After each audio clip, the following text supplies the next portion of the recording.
Hello guys, good evening and welcome back to my channel turning point. So जैसे कि आपको पता ही है, हमारी ये 21 डेज़ की सीरीज चल रही है। इसमें से आज हमारा 8th डे है चैलेंज का। हमने चैलेंज लिया हुआ है एंड इसमें हम क्या कर रहे हैं, easy and important concept clear कर रहे हैं सब। इसके PYQ भी कर रहे हैं। हम इजी क्यों ले रहे हैं, क्योंकि मतलब ऐसा नहीं है कि बहुत ही बकवास है। हम इजी इसलिए ले रहे ताकि आपका फिजिक्स में कॉन्फिडेंस बूस्ट हो। और ये अगर किसी की कोई कंसेप्ट रह गई है ना, मतलब ऐसा नहीं होता कि सभी कंसेप्ट क्लियर हो जा रहे हैं। कुछ कंसेप्ट होते हैं जिनमें डाउट होता है, तो आप रिस्पेक्टिव लेक्चर में जा सकते हैं और उसे देख सकते हैं। सिर्फ वही पॉइंट रहेगा। सिर्फ एक टॉपिक लिया था हमने, वर्क पावर एनर्जी, तो मैंने वो पूरा कंप्लीट लेने का कंप्लीट लिया है एंड उसके सारे ऑलमोस्ट सारे PYQ हमने कर लिए। और इसके बाद वर्क पावर एनर्जी वो सिर्फ हमने कंप्लीट लिया था एंड आज जो हम लेने वाले ग्रेविटेशन, ये भी हम कंप्लीट लेंगे। 2 पार्ट्स में लेंगे, पार्ट 1 पार्ट 2। इसमें पूरा चैप्टर मिल जाएगा with all PYQ and with all concept. बहुत ही इंटरेस्टिंग टॉपिक है। और जो बचे हुए लेक्चर है, मतलब ये 8th है हमारा वर्क पावर एनर्जी का, एक छोड़ के जो बचे हुए सारे 6 लेक्चर हैं वो कंसेप्ट है। और वो आपको थंबनेल के ऊपर दिख जाएगा कि उसमें कौन सी कंसेप्ट हमने ली है। तो चलो चलते हैं। मतलब मेरे तो दिमाग में ग्रेविटेशन का है ना, तो मुझे कौन याद आते थे, साइंटिस्ट आइजैक न्यूटन। मतलब वो बैठे थे एप्पल के पेड़ के नीचे, तो उनके ऊपर जो एप्पल गिरा था, तभी से उससे ही उन्होंने ग्रेविटेशन को डिस्कवर किया। मतलब इसकी थ्योरी आने में बहुत साल लगे और बहुत साइंटिस्ट ने इस पे वर्क किया है। एंड तो मैं क्या सोचती थी पता है, कि मेरे ऊपर अगर एप्पल गिर जाता तो मैं घर जाके खुद भी खाती और दूसरों को भी खिलाती। तो मजाक की बात और है, चलो चलते हैं। तो मैं आपसे एक क्वेश्चन करना चाहूँगी कि आपको ग्रेविटी एंड ग्रेविटेशन, ये दो कंसेप्ट एक ही लगते हैं क्या? अगर हाँ तो वीडियो देखो, क्योंकि मतलब आगे कंटिन्यू करो, क्योंकि ग्रेविटी और ग्रेविटेशन एक ही बात नहीं है। ग्रेविटेशन जो होता है, मतलब ग्रेविटेशन, यूनिवर्सल ग्रेविटेशन लॉ क्या कहता है कि अगर कोई भी दो बॉडी ले हम, मतलब कोई भी दो बॉडी ले हम, तो उनके बीच में फोर्स ऑफ अट्रैक्शन होता है। जैसे मैं यहाँ पे बैठी हूँ और साइड में कोई चेयर है, तो उस चेयर में और मुझ में ग्रेविटेशन फोर्स लग रहा है। और ग्रेविटेशन फोर्स जो होता है वो ऑलवेज अट्रैक्टिव होता है। एंड ग्रेविटी मतलब ये जो धरती है, वर्ल्ड नहीं अर्थ है, जो कि हम पे या सारी ऑब्जेक्ट पे जो फोर्स लगा रहे उसे ग्रेविटी बोलते हैं। और जो हम मतलब मुझ में और चेयर में जो फोर्स ऑफ अट्रैक्शन लग रहा है ग्रेविटेशन के कारण, तो वो ग्रेविटेशनल फोर्स बोलते हैं हम उसे। तो ग्रेविटी और ग्रेविटेशनल फोर्स अलग अलग बातें हैं, इनसे कंफ्यूज मत हो। और चलो चलते हैं हमारे टॉपिक के ऊपर, लेट्स गो। सो गाइज, चलो हमारे चैलेंज का डे 8 है। टॉपिक 6 लेने वाले हम, कंप्लीट चैप्टर लेने वाले, दैट इज ग्रेविटेशन। और इसका हमारा आज का चल रहा है पार्ट 1। सो चलो चलते हैं हमारे नेक्स्ट स्लाइड के ऊपर। नेक्स्ट स्लाइड में क्या है, ग्रेविटेशन में जो सारे कंसेप्ट है ना, वो मैं पहले आपको बता दूंगी। इससे आपको क्या होगा ना, कि आपको एक आइडिया आ जाएगी कि हमें क्या पढ़ना है और इसमें क्या क्या कंसेप्ट है, और हमने पार्ट 1 में क्या पढ़ा है, पार्ट 2 में क्या पढ़ा है, कंप्लीट चैप्टर हुआ है या नहीं है। चलो, तो अगर आप मोर इंटरेक्शन के लिए आप मुझे व्हाट्सएप चैनल पे फॉलो कर सकते हो, जिसकी लिंक मैंने डिस्क्रिप्शन में दे दी है। तो चलो चलते हैं हमारे मेन टॉपिक के ऊपर। हमारा मेन टॉपिक क्या है आज का, न्यूटन लॉ ऑफ ग्रेविटेशन। इससे ही टॉपिक स्टार्ट होता है। मतलब जो बेसिक वाले पॉइंट्स होते हैं ना, कि दो बॉडी के बीच में फोर्स ऑफ अट्रैक्शन लगता है, न्यूटन साहब की बात, तो वो सारे हम 9th-10th में हमने पढ़ लिए होते हैं। तो अब हम आते हैं हमारे मेन टॉपिक के ऊपर।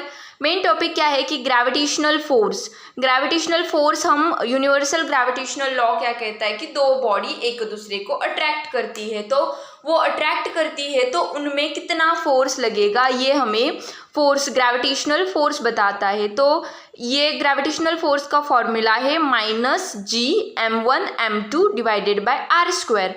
m1 क्या है, मास ऑफ पॉइंट, मास का पॉइंट, इसका एक कोई बॉडी है पॉइंट मास, इसका मास m1 है, और m2 दूसरी बॉडी है कोई पॉइंट मास है, उसका मास है m2, और उन दोनों के बीच का डिस्टेंस है r। g है यूनिवर्सल ग्रेविटेशनल कांस्टेंट। इसके लिए आपको घबराने की ज़रूरत नहीं है क्योंकि g की पूरी हिस्ट्री हम आगे लेने वाले हैं। तो अगर किसी दो बॉडी में हमें ग्रेविटेशनल फोर्स फाइंड आउट करना होता है तो हमें ये फॉर्मूला अप्लाई करना है, दैट इज -G(m1m2)/r²। तो मुझे ऐसे लगता है कि आपको क्लियर हो गया होगा कि कैसे हम ग्रेविटेशनल फोर्स फाइंड आउट कर सकते हैं दो बॉडी के बीच में। और आपकी जानकारी के लिए मैं बता दूं कि ये इसका स्केलर फॉर्म है, क्योंकि फोर्स क्या होता है, फोर्स एक वेक्टर क्वांटिटी होता है। तो इस फॉर्मूला में कोई भी डायरेक्शन हमें बताए, डायरेक्शन वाला कोई भी साइन नहीं दिख रहा है, जैसे कैप से आर कैप या कुछ भी नहीं है। तो ये जो है हमारा, ये स्केलर फॉर्म है, और हम इसका वेक्टर फॉर्म भी देखेंगे आगे। ग्रेविटेशनल फोर्स क्या होता है, ऑलवेज अट्रैक्टिव इन नेचर होता है, जो कि मैंने इंट्रोडक्शन में ही आपको बता दिया है कि ग्रेविटेशन, किसी दो बॉडी में अगर फोर्स लग रहा होता है ग्रेविटेशनल फोर्स, तो वो अट्रैक्टिव इन नेचर होता है। इसका वेक्टर फॉर्म देखना है क्या आपको? वेक्टर फॉर्म के लिए क्या करना है पता है, ये फॉर्मूला आपको पता है -G(m1m2)/r²। वेक्टर फॉर्म लिखने के लिए हमें सिर्फ r कैप डायरेक्शन बतानी होगी। तो वो डायरेक्शन r कैप हम अगर देखें तो इसे कैसे सिंप्लीफाई हम कर सकते हैं, लेट्स रिकॉल में देखेंगे, क्योंकि ये सारा जो पॉइंट है ग्रेविटेशन में भी कवर हो गया होता है। तो हम r वेक्टर को कैसे लिखते हैं, r वेक्टर को magnitude of r into direction, that is r cap लिखते हैं। तो r कैप को हम कैसे लिखेंगे, r cap is equal to r vector by r। तो इसमें हम इसकी वैल्यू पुट कर देंगे ऐसे, तो r vector divided by r, और अगर हम इसे r वेक्टर बाय r लिखेंगे तो r² था यहाँ पे, ये हो जाएगा r³। और ये हमने फाइंड आउट कर दिया वेक्टर फॉर्म। तो आपको लग रहा होगा कि ये क्यों समय बर्बाद कर रही है कि पहले स्केलर फॉर्म बता रही है फिर वेक्टर फॉर्म बता रही है। तो ये इसलिए है क्योंकि आपको ऐसा भी पूछा जा सकता है कि ग्रेविटेशनल फोर्स का which of the following is the formula of gravitational force in vector form. क्योंकि ऐसा आसान तो क्वेश्चन नहीं आएगा कि आपको सिर्फ ग्रेविटेशनल फोर्स का फॉर्मूला पूछे, तो हमें देखना होगा वेक्टर फॉर्म। उसमें बहुत सारे ऑप्शन दिए होंगे, ये भी दिया होगा, बहुत सारे बच्चे ये टिक कर देंगे, लेकिन ये इसका वेक्टर फॉर्म नहीं है, इसका वेक्टर फॉर्म है ये। मुझे ऐसा लगता है कि आपको क्लियर हो रहा है सब। तो मैंने जैसे बताया था, हम देखेंगे व्हाट इज जी। जी क्या होता है, आपको पता था क्या पहले कि जी क्या होता है? कुछ लोगों को पता होगा, कुछ लोगों को पता नहीं होगा। तो सब देखेंगे कि ग्रेविटेशनल जी क्या होता है। G is universal gravitational constant, universal gravitational constant है, और ये सब जगह सेम होता है। जी की वैल्यू कहाँ भी जाओ, आप अर्थ से बाहर जाओ, वहाँ भी जी की वैल्यू जो होती है वो सेम रहेगी। जैसे हम इलेक्ट्रो पढ़ने वाले, एक्चुअली जो ग्रेविटेशन एंड इलेक्ट्रो है बहुत मामलों में सेम ही है। अगर आप कोई भी एक चैप्टर अच्छा कर दोगे तो आपको जो दूसरा चैप्टर है वो बहुत इजी लगने लगेगा। तो आप अगर ग्रेविटेशन अच्छा कर लोगे तो आपको इलेक्ट्रो में ज़्यादा दिक्कत नहीं आएगी, मतलब कंसेप्ट ऐड होंगे इलेक्ट्रो में, लेकिन सिमिलर टू इसका बहुत सारा कंटेंट उसमें हम दोहराएंगे, लेकिन वहाँ पे फ़र्क इतना होगा कि वहाँ पे हम चार्ज देखेंगे और यहाँ पे हम मास देख रहे हैं। तो जी की वैल्यू क्या होती है ये आपको याद रखनी है। जी की वैल्यू होती है 6.67 इंटू 10⁻11 और इसका यूनिट होता है newton metre square upon KG square. अगर हम इसे बहुत ही सिंपल वे में लिखना चाहे तो हम लिख सकते हैं 20/3 इंटू 10⁻11, क्योंकि अगर हम इसे सॉल्व करेंगे, इसे अगर हम 667 लिख के इसे डिवाइड बाय 100 करेंगे, मतलब यहाँ पे क्या है 6.67 है। 6.67 को हम क्या लिख सकते हैं 667/100। और अगर इसे सॉल्व करेंगे, अगर हम इसे सॉल्व करेंगे तो हमारी वैल्यू 20/3 इंटू 10⁻11 आ जाएगी। तो अगर किसी को डाउट आ रहा है कि इसका यूनिट हम कैसे फाइंड आउट करेंगे, तो ये बहुत ही इजी है। जैसे हमने देखा, हमें ये फॉर्मूला पता है, gravitational force is equal to minus Gm1m2 upon r²। तो अगर हम g का यूनिट फाइंड आउट करें तो इसे हम लिख सकते हैं force into r² divided by m²। तो फोर्स का न्यूटन होता है newton metre square divided by KG square. बहुत ही ईजी है। तो वही फॉर्मूला पढ़ा ना हमने, sorry unit newton metre square upon KG square. तो नोट पॉइंट क्या है आपके लिए? नोट पॉइंट यही है कि ये जो फॉर्मूला है only applicable for point mass and symmetrical spherical object. ये मैं आपको आगे जाके अप्लाई करके दिखाऊंगी कि अगर सिमेट्रिकल स्फेरिकल ऑब्जेक्ट नहीं है तो हम ये फॉर्मूला यूज़ नहीं कर सकते। नोट पॉइंट है, हमें सिर्फ पॉइंट मास या फिर सिमेट्रिकल स्फेरिकल ऑब्जेक्ट है तभी ये फॉर्मूला अप्लाई करना है। तो चलो चलते हैं हमारे नेक्स्ट स्लाइड के ऊपर। और नेक्स्ट स्लाइड में क्या है, आपको पता है क्या? क्या पता है? कैरेक्टरिस्टिक ऑफ ग्रेविटेशनल फोर्स पता है क्या? तो चलो देखते हैं। ग्रेविटेशनल फोर्स सेंट्रल फोर्स होता है, मतलब अगर कोई मास m1 ले, कोई मास m2 ले, तो उन दोनों के बीच में ग्रेविटेशनल फोर्स लग रहा होता है और ये सेंटर की तरफ लग रहा होता है, मतलब इन दोनों को जोड़ने वाली लाइन के इन दोनों को जो लाइन जोड़ती है उसकी तरफ। तो ये सेंट्रल फोर्स है। ये इनवर्स स्क्वायर लॉ फॉलो करता है। तो आपको डाउट आया होगा कि ये इनवर्स स्क्वायर लॉ क्या होता है। तो जो हमने लिखा था gravitational force is equal to minus Gm1m2 upon r²। तो ये इन्वर्सली प्रोपोर्शनल टू डिस्टेंस है, तो इसे हम बोलेंगे डिस्टेंस के स्क्वायर के इन्वर्सली प्रोपोर्शनल है, तो हम इसे बोलेंगे इन्वर्स स्क्वायर लॉ। अगर आप इलेक्ट्रो में जाओगे तो वहाँ पे फॉर्मूला होता है, electrostatic force is equal to K(Q1Q2) upon r²। तो ये भी इन्वर्स स्क्वायर लॉ को फॉलो करता है। मैंने बताया था ना कि दोनों टॉपिक में बहुत सारी चीज़ें जो है वो एक दूसरे से रिलेट करती है।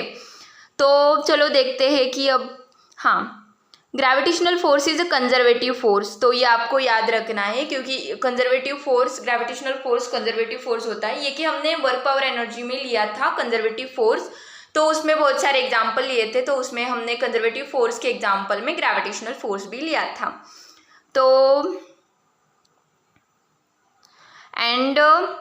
अगर आप ये याद रखोगे कि ग्रेविटेशनल फोर्स एक कंजर्वेटिव फोर्स होता है, तो आपको कंजर्वेटिव फोर्स के सारे जो उसके क्या है, मतलब कंजर्वेटिव फोर्स में अगर वर्क डन फाइंड आउट करें तो वो फाइनल इनिशियल पोजीशन पे डिपेंड करता है। ये सारे जो उसके कुछ डिसाइडेड रूल्स है ना, वो आपको अप्लाई कर सकते हो आप यहाँ पे। और ये ग्रेविटेशनल फोर्स जो है प्रिंसिपल ऑफ सुपरपोजिशन फॉलो करता है। तो किसी को पता है कि प्रिंसिपल ऑफ सुपरपोजिशन क्या होता है? मुझे तो पहले नहीं पता था, लेकिन पढ़ने के बाद पता चला, मतलब जब मैं पढ़ती थी तब। तो सुपरपोजिशन, प्रिंसिपल ऑफ सुपरपोजिशन क्या होता है कि force between to particle does not influenced by third particle. मतलब यहाँ पे कोई एक पार्टिकल है, यहाँ पे कोई दूसरा पार्टिकल है जिसका मास कुछ है, जिसका मास कुछ है, हम इसके डिटेल में नहीं जाना है।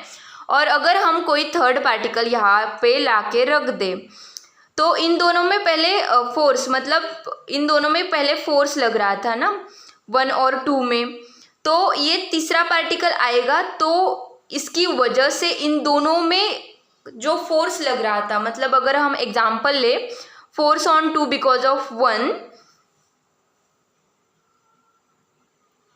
फोर्स ऑन 2 बिकॉज ऑफ 1, तो ये तीसरा पार्टिकल आने के बाद ये जो force on two because of one है, force on two because of one है, ये डिस्टर्ब नहीं होगा, ये बिल्कुल भी डिस्टर्ब नहीं होगा।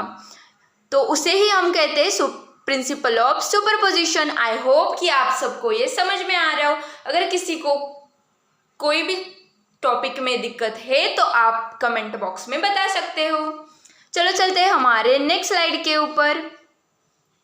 तो अब तक तो हम इसकी इंट्रोडक्शन ही देख रहे हैं कि ग्रेविटेशनल फोर्स क्या होता है, कैसे होता है, इसका फॉर्मूला क्या होता है। Gravitational force between two bodies equal in magnitude and opposite in direction. So हम देख रहे थे कि gravitational force between two bodies जो होता है equal in magnitude and opposite in direction होता है।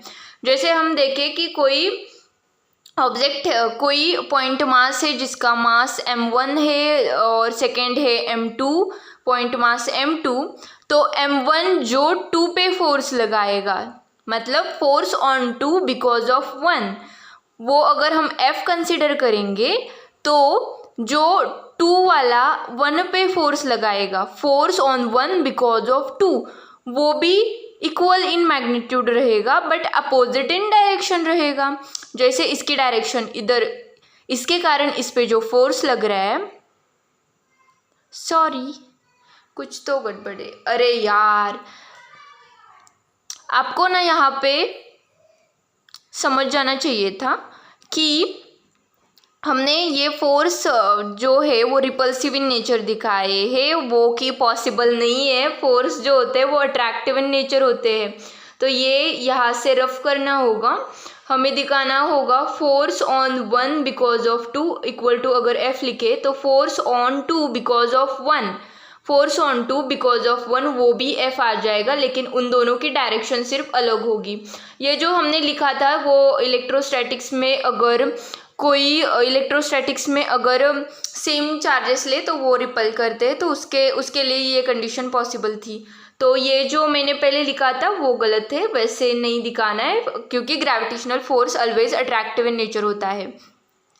How to calculate value of G in CGS में वैसे तो ऐसा कोई ज़रूरत नहीं है, और अगर आपको यूनिट कन्वर्जन अच्छे से आता है तो आप कर सकते हो, लेकिन मैं आपको करके दिखाऊंगी।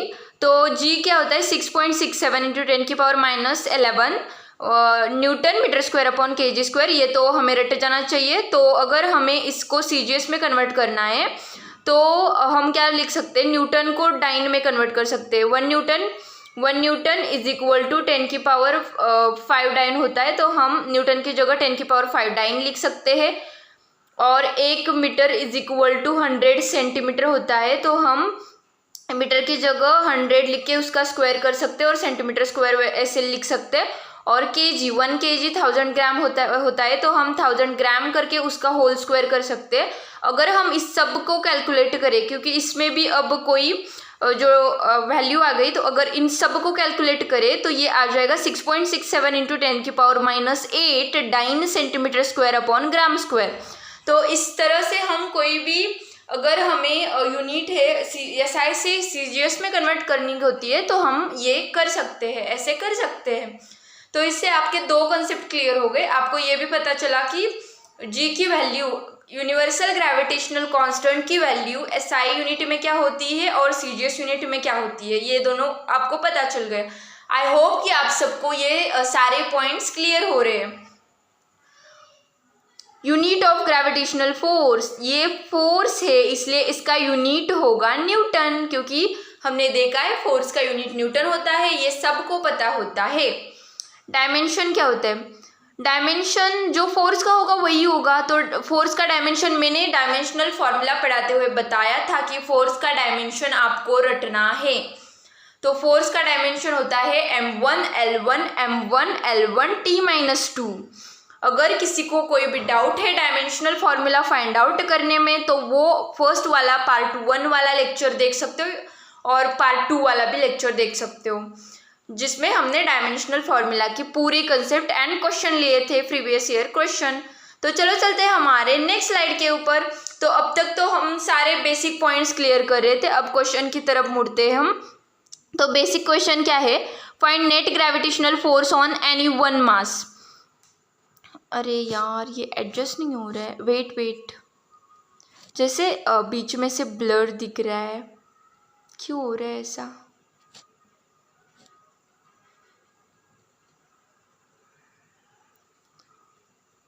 वेट, हाँ चलो गाइस, तो हम लेते हैं अब बेसिक क्वेश्चन।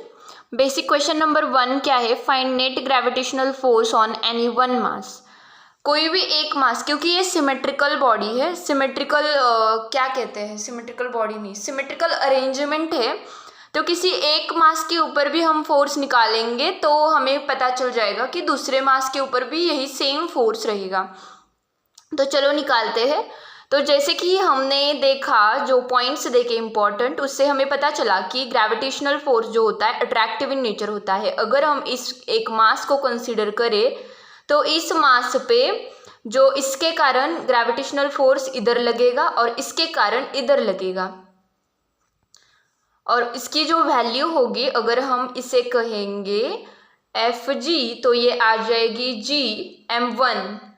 m1 भी 1 है, m1 भी m है और m2 भी m है, और इन दोनों के बीच के डिस्टेंस का square that is a square. यहाँ पे भी सेम आ जाएगा g m square by a square. मतलब हम इन दोनों फोर्स को f कंसिडर कर सकते हैं इस अरेंजमेंट में। तो अगर हम इन दोनों को f कंसिडर करेंगे तो इन दोनों के बीच का एंगल 60 है, 60 डिग्री आएगा, क्योंकि ये इक्विलैटरल ट्रायंगल है, और इक्विलैटरल ट्रायंगल में हमें पता होता है कि यहाँ पे जो एंगल है वो 60 डिग्री आएगा। तो अगर वेक्टर की तरफ जाए हम, कोई f है, कोई वेक्टर f है, कोई वेक्टर f है, मतलब दो वेक्टर f है और उन दोनों के बीच का एंगल अगर 60 है, तो इसका जो f नेट आता है, रिजल्टेंट आता है, वो आता है √3f। तो इस पे जो फोर्स आएगा f नेट फोर्स आ जाएगा, वो आ जाएगा √3f, और f को हम इसमें f जो है यहाँ से हमें पता है क्या आता है, अगर रख देंगे f की वैल्यू क्या आती है, तो ये आ जाएगा gm square upon a square. इस तरह से हम कोई भी अरेंजमेंट दे दे तो हम फाइंड आउट कर सकते हैं कि उस पर्टिकुलर मास पे नेट फोर्स क्या लगेगा। तो चलो चलते हैं हमारे नेक्स्ट क्वेश्चन के ऊपर। ये कोई स्क्वायर है और जिसकी साइड हमें a दी है, इसके एक मास पे अगर हम फाइंड आउट करें तो इस मास पे करते हैं। चलो, तो इसके कारण इस पे जो फोर्स लगेगा वो इधर की ओर लगेगा, इसके कारण इस पे जो फोर्स लगेगा तो वो उसकी डायरेक्शन इधर की ओर होगी, और यहाँ पे थर्ड मास भी है तो इसके कारण फोर्स इधर की ओर लगेगा। तो मैं क्या करती थी पता है, मैं पहले इन दोनों को अगर हम f और f कंसिडर करेंगे, क्योंकि ये सेम, यहाँ मास m है, यहाँ पे भी मास m है, इन दोनों के बीच का डिस्टेंस a है, इन दोनों के बीच का भी डिस्टेंस a है, तो हम इसे इन दोनों में जो फोर्स लगेगा उसे f कंसिडर कर सकते हैं, और उसकी वैल्यू हम लिख सकते हैं gm square upon a square, और इसकी भी आएगी gm square upon a square, और इसका नेट फोर्स जो आएगा उसकी वैल्यू आएगी √2 टाइम f। तो वो वैल्यू जो आएगी वो आ जाएगी √2 gm square upon a square. तो ये आ गई। फिर ये वेक्टर जो है बहुत ही बेसिक कंसेप्ट है, मतलब अगर ये आपको नहीं आता है तो आप कमेंट कर सकते हो, मैं आपको प्रोवाइड करूँगी उसके भी लेक्चर, और अगर आता है तो कंटिन्यू करो। तो √2f, तो पहले से इधर कोई फोर्स लग रहा था, पहले से ही इधर पे फोर्स लग रहा था, उस फोर्स की वैल्यू हम पहले निकाल लेते हैं। वो वैल्यू आ जाएगी gm स्क्वायर अपॉन इन दोनों के बीच का डिस्टेंस, हमें पता है स्क्वायर होता है तो डायगोनल जो होती है √2 टाइम ऑफ a होती है, तो √2 टाइम ऑफ a का होल स्क्वायर। तो इसका जो आंसर आ जाएगा वो आ जाएगा gm स्क्वायर अपॉन इसे हम f' कंसिडर करेंगे, क्योंकि इन दोनों फोर्स से ये अलग आ रहा है, तो ये आ जाएगा 2a स्क्वायर। अगर √2 का स्क्वायर करेंगे तो 2 ही आ जाएगा, और a का स्क्वायर 2a स्क्वायर। और अगर हम देखें तो अब हमारी कंडीशन कैसी हो गई, यहाँ पे लग रहा है √2 टाइम ऑफ f, और इधर ही साइड लग रहा है gm square upon a square that is f'। तो हमें इन दोनों को ऐड करना होगा। अगर एफ डैश प्लस √2f को हम ऐड करेंगे तो ये आ जाएगा gm² upon 2a² plus √2 time of gm² upon a²। तो gm² अपॉन a² को अगर हम कॉमन लेंगे, यार स्पेस नहीं है यहाँ पे, चलो करते क्या है, आपको समझ में आ रहा है तो ठीक है ना। gm² अपॉन a², तो ये आता है 1/2 प्लस √2। तो अगर ये आंसर है तो आप टिक कर सकते हो ऑप्शन में। तो चलो देखते हैं हमारा नेक्स्ट क्वेश्चन। आई होप कि आप सबको ये समझ में आ रहा है। अगर किसी को कोई भी डाउट है तो आप कमेंट बॉक्स में बता सकते हो। तो ये क्या कह रहा है, find the net force on centre. Centre पे नेट फोर्स क्या होगा, तो चलो देखते हैं। सेंटर पे इस मास के कारण इधर आएगा फोर्स, इस मास के कारण इधर, और इस मास के कारण इधर। यहाँ भी वेक्टर यूज होगा। हमें पता है अगर कोई तीन फोर्स 120, 120, 120 के एंगल पे है तो उसका नेट फोर्स 0 आता है। तो यहाँ पे नेट फोर्स सेंटर पे क्या आ जाएगा, 0 आ जाएगा। बहुत ही इंटरेस्टिंग क्वेश्चन है। अगर आपको वेक्टर आता है तो बहुत ही आसानी से आप सॉल्व कर सकते हो, इसमें घबराने की कोई बात नहीं है। अगर आपको वेक्टर नहीं आता है तो आप कमेंट कर सकते हो, और अगर आता है तो बहुत ही अच्छी बात है। चलो कंटिन्यू करते हैं फिर। और अगर हम देखें यहाँ पे नेट फोर्स, तो यहाँ पे इस मास के कारण इधर आ जाएगा, इस मास के कारण इधर, इस मास के कारण इधर, और इस मास के कारण इधर, और सब एफ एफ एफ ही लगेंगे क्योंकि ये सिमेट्रिकल है। मतलब ये मास इस सेंटर से जिस दूरी पे है, ये सारे मास भी उसी दूरी पे है। तो हम अगर एफ से एफ कट जाएगा ना, क्योंकि ये अपोजिट डायरेक्शन में, तो ये सब कट जाएंगे। तो यहाँ पे भी एफ नेट जो है वो 0 आ जाएगा। सेम यहाँ पे भी एफ नेट 0 आ जाएगा, और यहाँ पे भी एफ नेट 0 आ जाएगा। तो आपको ध्यान रखना है, आपको अगर वेक्टर आता है तो आप बहुत ही आसानी से क्वेश्चन सॉल्व कर सकते हो इस टाइप के। तो चलो देखते हैं क्वेश्चन क्या आ सकता है। पता है कि आपको लगेगा कि यूनिवर्सल ग्रेविटेशनल लॉ क्यों पढ़ाया, F = G m1 m2/r² क्यों पढ़ाया, उससे कैसे क्वेश्चन आएंगे, ऐसा आपके दिमाग में चल रहा होगा। तो आपके बताए हम। तो अगर चलो देखते हैं कि उस पर कैसे क्वेश्चन आएंगे। अगर गिवन क्या क्या हो सकता है, m1 गिवन हो सकता है, m2 गिवन हो सकता है, distance between m1 m2 given हो सकता है, और हमें ग्रेविटेशनल फोर्स फाइंड आउट करने के लिए बता सकते हैं। तो ग्रेविटेशनल फोर्स जो आ जाएगा वो आ जाएगा gm1 m2 upon r²। And आपको बताना है कि जो यूनिवर्सल ग्रेविटेशनल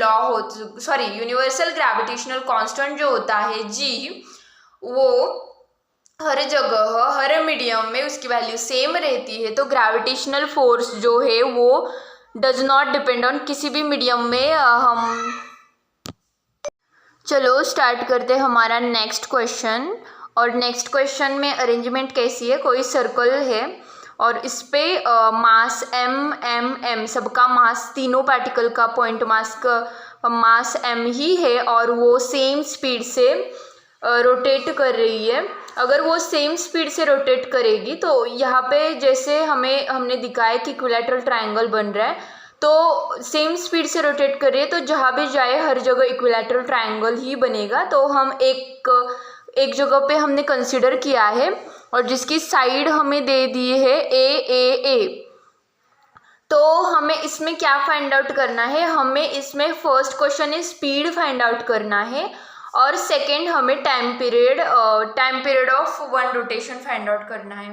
तो देखो, अगर किसी को ये कुछ मतलब किसी के दिमाग में हिट नहीं कर रहा होगा, तो आपकी जानकारी के लिए बताओ कि हम जो क्वेश्चन लेते हैं उसमें ही हमें आंसर मिल जाता है, लेकिन हमें उसको थोड़ा हमारा अप्रोच जो होना चाहिए ना, वो अच्छा होना चाहिए।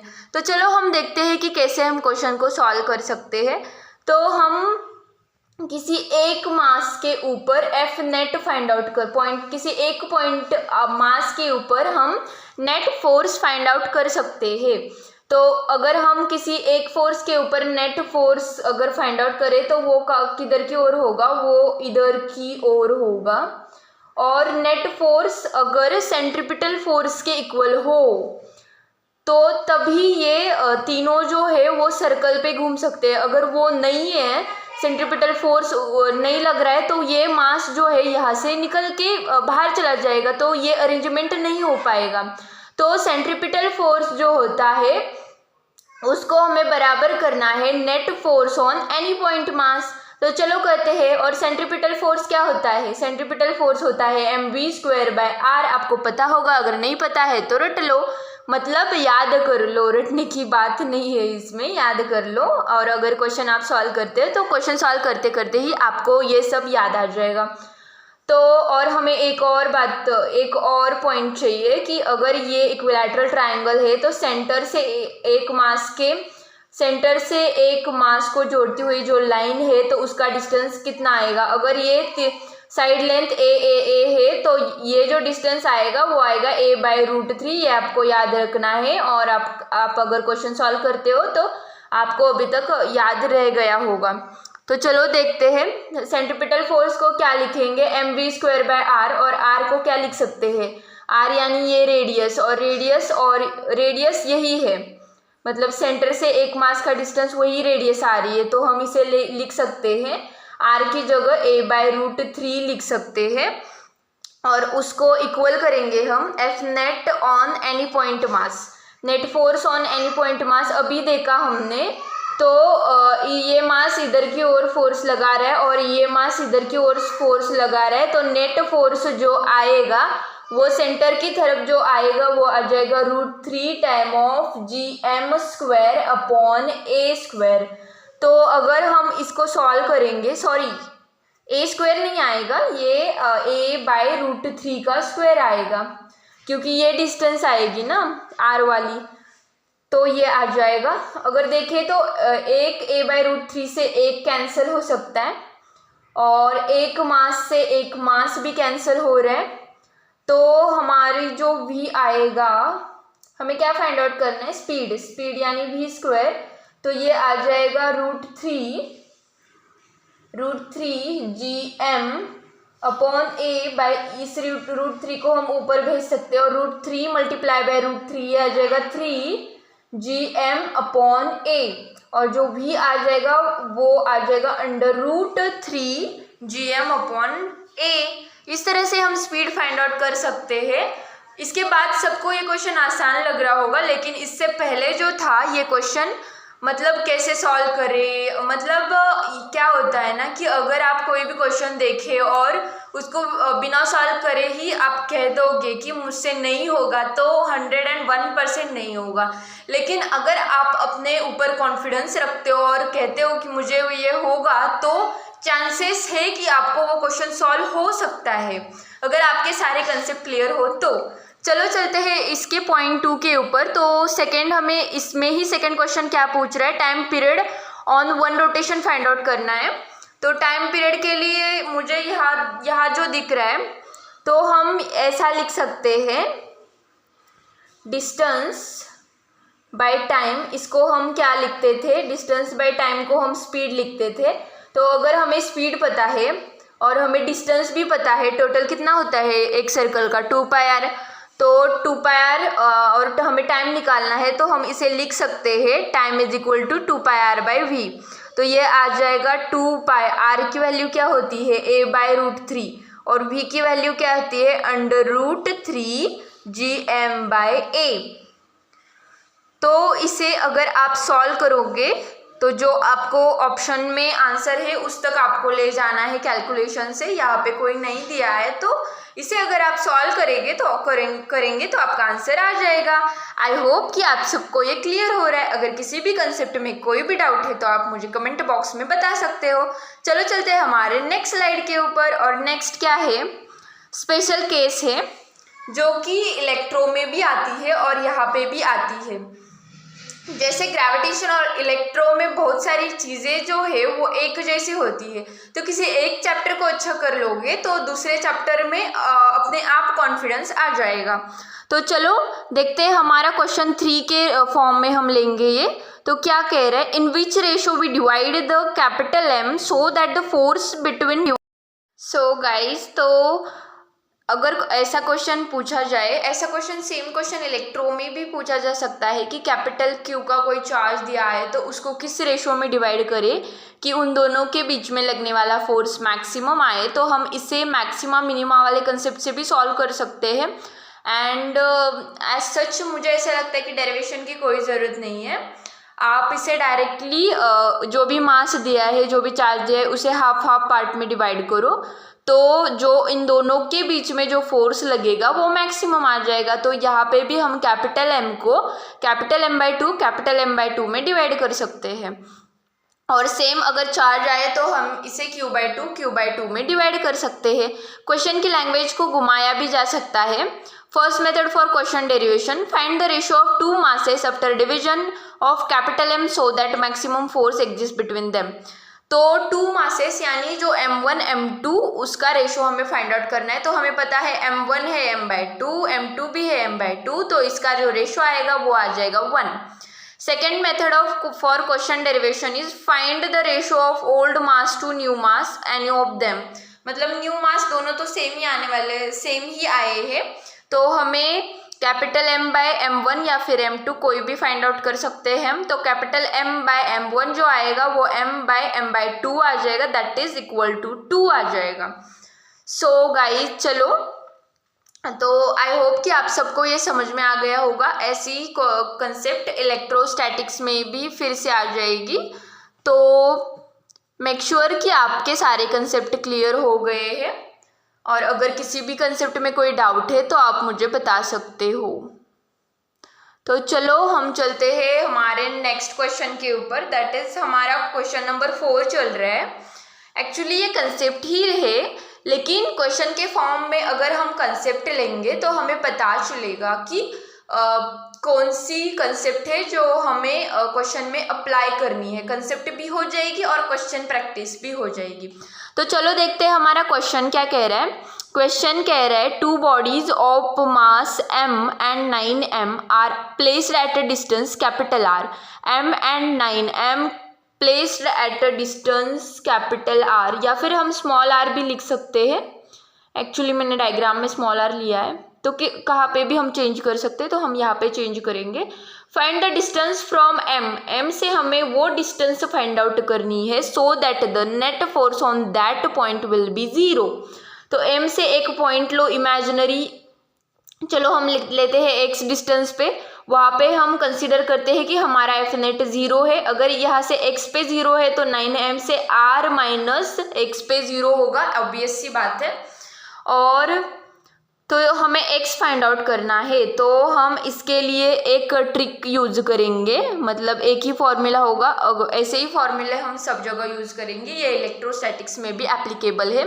तो अगर हमें x फाइंड आउट करना है तो जिस मास से हम डिस्टेंस फाइंड आउट करना है वो मास हम ऊपर रखेंगे, जैसे √M1। अगर हम इसे M1 कंसिडर करेंगे और इसे M2 कंसिडर करेंगे थोड़ी देर के लिए, तो अगर हम x फाइंड आउट कर रहे हैं M1 से, तो जो x जो आएगा वो हम कैसे लिखेंगे, जिस मास से हम फाइंड आउट करने वाले हैं उसका √M1 डिवाइडेड बाय दो जो मास है उनका रूट करके एडिशन करना है, मल्टीप्लाई बाय टोटल डिस्टेंस से इसे मल्टीप्लाई करना है। तो चलो हम करते हैं सॉल्व।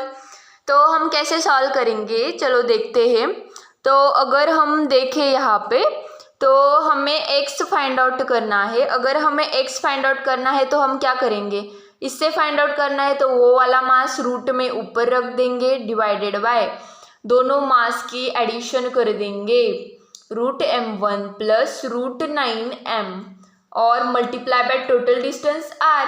तो ये आ जाएगा, अगर हम x ले तो ये, अगर हम ऊपर √M है और नीचे वाला √M अगर हम कॉमन ले तो ये आ जाएगा 1 प्लस √9 को हम 3 लिख सकते हैं इंटू r। तो √M से √M कैंसिल हो जाएगा, ये आ जाएगा 1/4 इंटू r, तो ये आ जाएगा r/4। तो M से r/4 पे net force on this system 0 होगा। और अगर हमें 9M से फाइंड आउट करना है ये वाला डिस्टेंस, तो ये अगर हमें 9M से फाइंड आउट करना है तो हम लेंगे r - x। तो r माइनस एक्स की वैल्यू हमारी क्या आ गई है, r/4। तो अगर इसे r/4 लिख देंगे तो ये आ जाएगा 3r/4। और इस तरह से हमारा आंसर आ गया। लेकिन हमें कहाँ से, m से पूछा था, तो आंसर में जहाँ पे भी r/4 होगा वहाँ पे हम सर्कल कर देंगे। Same type of question NEET 2023 में आ गया था, जो कि हम आगे देखने वाले, तो stay tuned with me. And मुझे एक बात बतानी थी आपको, जो इलेक्ट्रो में क्वेश्चन आता है सेम इस तरह का, तो इलेक्ट्रो में चार्ज जो कंसीडर करते हैं हम, इलेक्ट्रो में जो भी हम चार्ज कंसीडर करते हैं वो हम पॉजिटिव निगेटिव में, पॉजिटिव निगेटिव भी होता है। तो वहाँ पे अगर दो डिफरेंट मतलब पॉजिटिव और निगेटिव चार्ज के बीच में फोर्स लग रहा हो, तो वहाँ पे थोड़ा सा फर्क है, जो कि हम रिस्पेक्टिव चैप्टर आने पे पढ़ेंगे। फिलहाल आपको याद रखना है कि जो दो मास के बीच में अगर हमें एफ नेट जीरो वाला पॉइंट किसी एक मास से फाइंड आउट करना है, अगर हम m1 से फाइंड आउट करना चाहते हैं तो हम लिखेंगे, जो x फाइंड आउट करना है तो लिखेंगे √m1 डिवाइडेड बाय उन दोनों को, दोनों जो मास है उनका रूट करके हम उन्हें ऐड कर देंगे, multiply by total distance. I hope कि आप सबको ये क्वेश्चन क्लियर हो गया होगा। आप सबको ये क्वेश्चन आपके मॉड्यूल में दिख जाएगा, या फिर जो टॉप मतलब जो मॉड्यूल आप फॉलो करते हैं उसमें दिख जाएगा। तो चलो चलते हैं हमारे नेक्स्ट पॉइंट के ऊपर। और नेक्स्ट क्या है, नेक्स्ट है कि ग्रेविटेशनल फील्ड इंटेंसिटी। अब तो हमने सब बेसिक हमने क्लियर कर दिया है, तो हम हमारे सेकंड वाले पॉइंट के ऊपर मूव कर रहे हैं, that is, wait, I hope कि ये आप सबको अच्छे से दिख रहा है।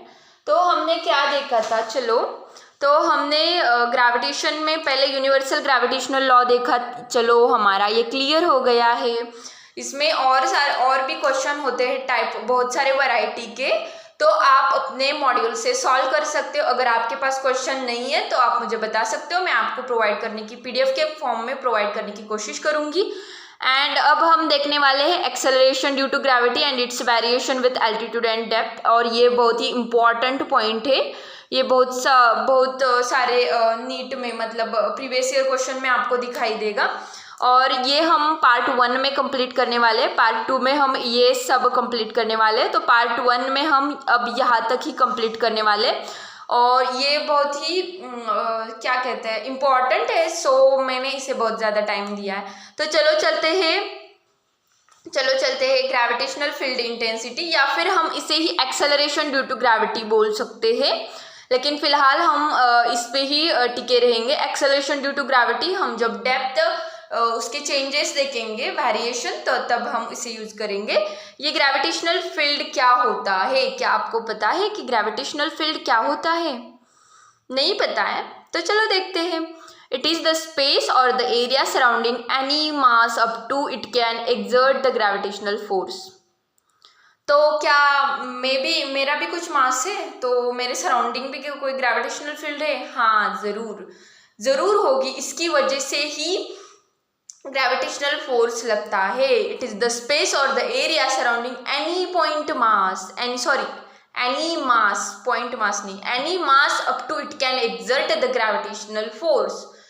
कोई भी अगर, क्या इस बॉडी के ऊपर और इस बॉडी का भी कोई ग्रेविटेशनल फील्ड है? हाँ, इसके पास मास है तो इसका ग्रेविटेशनल फील्ड भी जरूर होगा। क्या इन दोनों में फोर्स लग रहा है क्या ग्रेविटेशनल फोर्स? हाँ, लग रहा है, क्योंकि कोई भी मास होता है उन दोनों के बीच में फोर्स ऑफ अट्रैक्शन लगता है। ये तो हमने स्टार्टिंग में ही देखा हुआ है। तो चलो चलते हैं ग्रेविटेशनल फील्ड इंटेंसिटी, या फिर हम इसे ग्रेविटेशनल फील्ड स्ट्रेंथ भी बोल सकते हैं। क्योंकि स्ट्रेंथ मैंने यहाँ पे क्यों यूज़ किया है, क्योंकि मॉड्यूल में बहुत सारे मॉड्यूल होते हैं, इनमें ग्रेविटेशनल फील्ड इंटेंसिटी की जगह ग्रेविटेशनल स्ट्रेंथ भी कहते हैं। तो वहाँ पे हम कंफ्यूज हो सकते हैं कि हमने तो ये पढ़ा ही नहीं है। तो ऐसा ना हो, इसलिए मैंने इसका जो दूसरा वर्ड से इसे यूज करते हैं तो वो भी लिया है। इसे हम Eg से डिनोट करेंगे, Eg, और ये वेक्टर क्वांटिटी है। डेफिनेशन क्या है? फोर्स ऑन टेस्ट मास। कोई टेस्ट मास है, उस पर फोर्स जो लगेगा उसे हम, ये भी एक टाइप का फोर्स ही है लेकिन टेस्ट मास पे फोर्स है। तो ग्रेविटेशनल फील्ड इंटेंसिटी जो आता है ईजी वेक्टर, तो इसे हम लिख सकते हैं फोर्स पर यूनिट मास।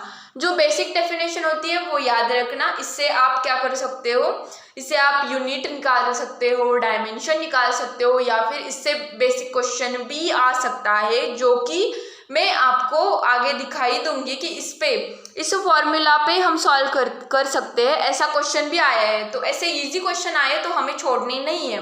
तो चलो देखते हैं। तो ग्रेविटेशनल फील्ड इंटेंसिटी आता है फोर्स बाय मास। तो अगर हम इसे सॉल्व करेंगे तो ये आ जाएगा Gm/r²। ये क्या है, वेक्टर क्वांटिटी है। तो चलो देखते हैं आगे। आई होप कि आपको ये सब क्लियर हो रहा है, एंड अगर किसी को भी कोई डाउट है तो बता सकते हो। तो चलो, how to find gravitational field intensity, हम कैसे फाइंड आउट कर सकते हैं। तो चलो देखते हैं क्वेश्चन क्या कह रहा है। Find gravitational field intensity at origin. Origin पे हमें इस दोनों मास के कारण gravitational field intensity find out करनी है। तो चलो पहले इस मास के कारण फाइंड आउट करते हैं। तो अगर हम m इससे डिस्टेंस भी दिए तो ग्रेविटेशनल फील्ड इंटेंसिटी क्या होती है, Gm/ डिस्टेंस, उन दोनों के बीच के डिस्टेंस का स्क्वायर। तो हम लिखेंगे Gm/d²। और इसकी डायरेक्शन, ये वेक्टर क्वांटिटी है तो इसकी डायरेक्शन भी आ जाएगी। तो इसकी डायरेक्शन जो आ जाएगी वो आ जाएगी जे कैप प्लस, हम अगर इस मास के कारण इस पे देखें तो ये आ जाएगा Gm/d² आई कैप। इस तरह से हम gravitational field intensity find out कर सकते हैं अगर हमें कोई भी सिस्टम दे दी जाए तो चलो चलते हैं, हमारे बहुत ही अच्छा क्वेश्चन आते हैं इससे। एग्जाम्पल 2, मतलब ग्रेविटेशनल फील्ड इंटेंसिटी कैसे फाइंड आउट करेंगे। और आपको ये सब फॉर्मूले याद रखने हैं। अगर आप प्रैक्टिस करोगे, पेन पेपर पे लिखोगे तो आपको याद हो जाएंगे। क्वेश्चन प्रैक्टिस करोगे तो आप खुद को बहुत ज़्यादा एक्सेलेंस दे सकते हो। तो चलो देखते हैं। Gravitational field intensity due to solid sphere, ये कोई सॉलिड स्फीयर है तो इसके डिफरेंट पार्ट्स पे हमें gravitational field intensity find out करनी है। तो पहला पॉइंट लेते हैं हम आउटसाइड वाला पॉइंट, जिसे हम हम R ही कंसीडर करेंगे, लेकिन हमें ब्रैकेट में लिखना पड़ेगा। जो R है वो इसकी जो रेडियस है कैपिटल R उससे बड़ा है। तो अगर हम देखेंगे तो यहाँ पे सेंटर से कितनी दूरी पर है, क्या स्मॉल r की दूरी पे है। तो जो ग्रेविटेशनल फील्ड इंटेंसिटी आउटसाइड आती है वो आ जाएगी माइनस, क्योंकि हमेशा ग्रेविटेशनल फोर्स जो होता है वो अट्रैक्टिव नेचर होता है, तो हमें माइनस यूज करना है। तो -Gm/r का स्क्वायर। बहुत ही ईजी है, आपको याद रखने में कोई भी दिक्कत नहीं होगी। सॉल्व करते हो अब अगर आप क्वेश्चन तो आपको याद हो जाएगा। और अगर सरफेस पे पूछे तो ये आ जाएगा -Gm/R²। और अगर इनसाइड पूछे तो ये इनसाइड अगर हम R लेंगे और इसमें हमें मेंशन करना पड़ेगा जो स्मॉल r है वो कैपिटल R से स्मॉल r कैपिटल R से छोटा है, तो ये आ जाएगा इनसाइड वाला -Gm/R/r³। तो आपको ये सब फॉर्मूले याद होने चाहिए।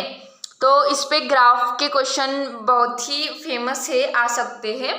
तो हम ग्राफ देखते हैं। चलो, अगर ग्राफ में आपको एक बात याद रखनी है, अगर ऑप्शन में ग्राफ नेगेटिव में दिए, ग्रेविटेशन के ग्राफ अगर नेगेटिव एक्सिस में दिए तो आपको वो कंसीडर करने, अगर ऐसा नहीं है नेगेटिव में नहीं दिए तो पॉजिटिव में आप कंसीडर कर सकते हो। तो चलो देखते हैं।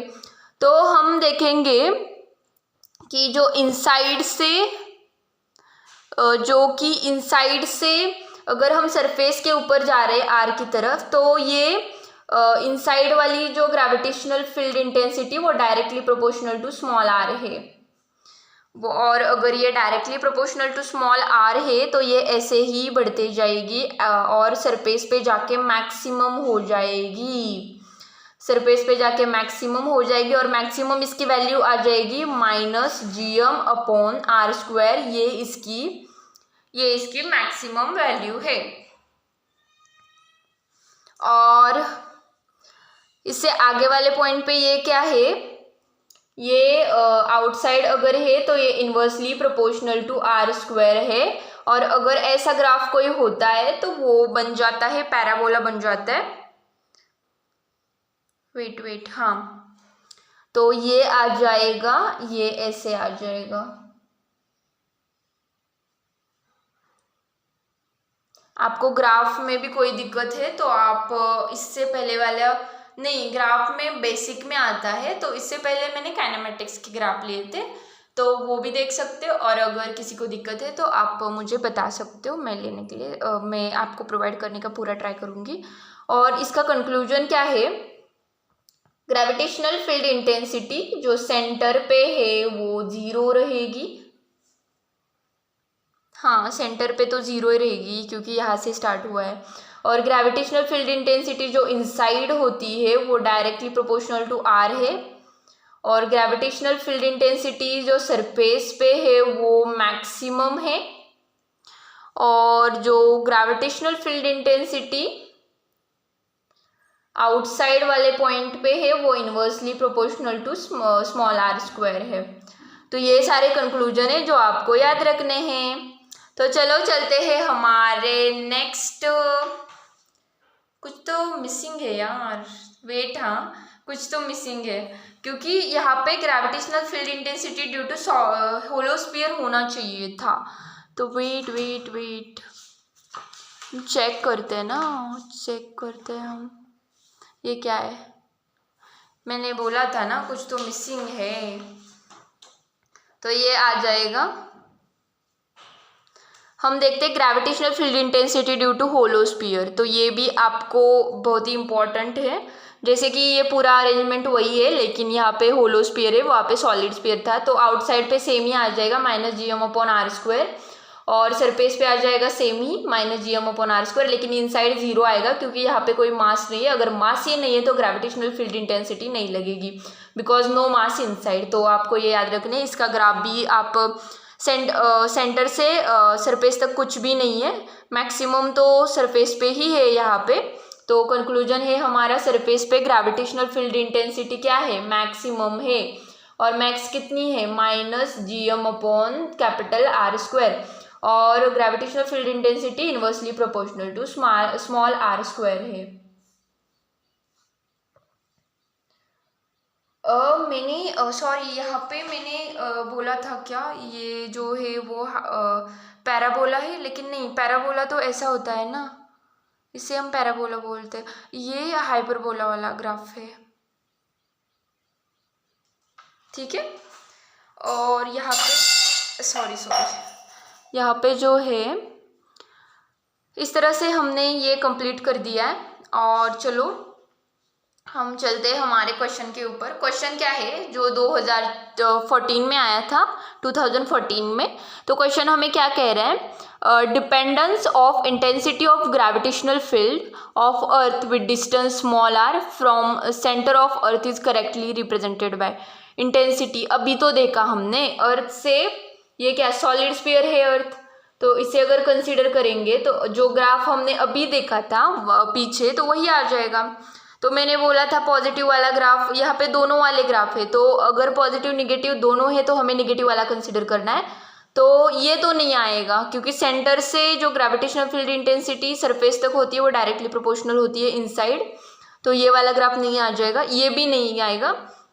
तो ये दोनों हो सकते हैं, मतलब ये दोनों में से ही कोई एक आंसर होगा, लेकिन हमें पॉजिटिव निगेटिव में ये कंसिडर करना है, और ये दोनों सेम ही है तो निगेटिव कंसिडर करना है, तो हम ये कर सकते हैं।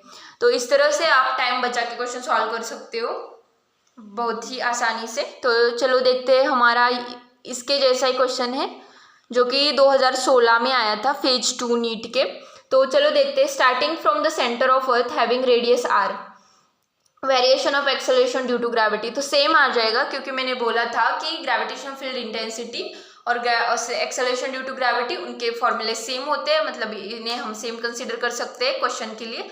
तो अगर हम इसे कंसीडर करेंगे तो सेम ऐसा ही ग्राफ आ जाएगा, लेकिन यहाँ पे निगेटिव में नहीं दिया है, ये वाला नहीं आएगा, हमें पता है। ये वाला तो बिल्कुल नहीं आएगा क्योंकि यहाँ तक तो जा रहा है, लेकिन यहाँ से हाइपरबोला होना चाहिए, तो ये भी नहीं आएगा, ये भी नहीं आएगा, तो आंसर हमारा ये हो जाएगा। और यहाँ पे पॉजिटिव निगेटिव नहीं दिया है, तो हमें पॉजिटिव वाला आंसर कंसीडर करना है। तो इस तरह से हमने क्वेश्चन सॉल्व कर दिया है। तो चलो चलते हैं हमारे नेक्स्ट क्वेश्चन के ऊपर। नेक्स्ट क्या है, क्वेश्चन ही है, मैंने बोला था ना कि ग्रेविटेशनल फील्ड इंटेंसिटी का जो बेसिक फॉर्मूला है उस पर क्वेश्चन आया था। तो चलो देखते हैं वो क्वेश्चन क्या है। बॉडी ऑफ मास 60 ग्राम। तो हमें ये सारा डाटा जो है हमारे दिमाग में हाईलाइट होना चाहिए। Body of mass 60 gram experience gravitational force 3 Newton when placed at a particular point, the magnitude of gravitational field intensity at that point। तो gravitational field intensity find out करनी है। फोर्स एंड मास दिया है तो हमें पता ही है, force and mass अगर दिया है तो ग्रेविटेशनल फील्ड इंटेंसिटी का फॉर्मूला क्या होता है। ग्रेविटेशनल फील्ड इंटेंसिटी का फॉर्मूला होता है फोर्स बाय मास। तो फोर्स की वैल्यू क्या है, फोर्स हमें न्यूटन में दिया है, ठीक है। तो हमें मास को भी एसआई यूनिट में कन्वर्ट करना होगा। Force in SI unit, mass should be SI unit. तो हम लेट्स रिकॉल में देखते हैं 1 kg इज इक्वल टू 1000 ग्राम होता है। तो 1 ग्राम की जगह हम 1/1000 kg लिख सकते हैं। तो 60 ग्राम है तो ग्राम की जगह हम 1/1000 kg लिख सकते हैं। तो 60/1000 आ जाएगा। तो अगर हम इसे सॉल्व करेंगे 3 डिवाइडेड बाय 60 डिवाइडेड बाय 1000 तो वो ये ऊपर चला जाएगा। हाँ ये ऊपर ही चला जाएगा ना। तो ये इससे ये कट जाएगा तो ये 3 2 जा 6 आ जाएगा और ये आ जाएगा 2 5 जा 10 एंड 50 न्यूटन पर केजी। तो हमारा ये आंसर आ जाएगा। इस तरह से आप बहुत ही आसानी से, अगर आपको बेसिक फॉर्मूला भी पता है तो इसका आंसर दे सकते थे। तो बेसिक को भी भूलना नहीं है, बेसिक से ही हमें स्टार्ट करना है। तो चलो देखते हैं हमारे नेक्स्ट पॉइंट क्या है। Where gravitational field intensity is really useful. तो आपको लगा होगा कि इसने ग्रेविटेशनल फील्ड इंटेंसिटी क्यों ली। तो ग्रेविटेशनल फील्ड इंटेंसिटी में आपको पता है कि वेरिएशन भी हम ग्रेविटेशनल फील्ड इंटेंसिटी से हम सॉलिड स्फीयर और होलो स्फीयर में वेरिएशन भी देख सकते हैं, जिसके ग्राफ के क्वेश्चन भी आए हुए। और एक और इसका यूज है कि हमें पता है कि जो फोर्स वाला gravitational force, universal gravitational force वाला जो फॉर्मूला है G m1m2/r², तो हमने देखा था कि वो सिर्फ point mass and symmetrical spherical point object के लिए हमने यूज किया था। तो अगर हमें फोर्स पूछा जाए अनसिमेट्रिकल स्फेरिकल मास ऑब्जेक्ट में तो हम कैसे निकालेंगे। तो चलो देखते हैं, उसमें हमें ग्रेविटेशनल फील्ड इंटेंसिटी यूज करनी है। तो हम क्या देखते हैं, find force on small mass m। तो ये सॉलिड स्फीयर है, अगर इसमें कोई मास डाला गया है तो ये अब सिमेट्रिकल नहीं रहा, ये अनसिमेट्रिकल, सिस्टम अनसिमेट्रिकल हो गई है। तो here we can't apply the Newton law of gravitation. तो आपके दिमाग में क्वेश्चन आ गया होगा क्यों। तो क्यों का आंसर मैंने आपको पहले ही दिया है, because Newton law of gravitation only applicable two point mass and symmetrical spherical point object. तो इस तरह से हमें जो बेसिक फार्मूला पता है इससे हम फोर्स फाइंड आउट कर सकते हैं, क्योंकि इस पे हम सॉलिड स्फीयर के इनसाइड हम ये तो फाइंड आउट कर सकते हैं ना कि इस पे ग्रेविटेशनल फील्ड इंटेंसिटी क्या लगेगी। तो ग्रेविटेशनल फील्ड इंटेंसिटी इनटू उसका मास कर देंगे तो हमें फोर्स आ जाएगा। तो ग्रेविटेशनल फील्ड इंटेंसिटी इनसाइड क्या होती है, Gm small r divided by r³ into m। तो स्मॉल r की वैल्यू है r/2 और जो रेडियस है कैपिटल R, इसे हम सॉल्व करेंगे तो Gm/2r² इंटू m आ जाएगा।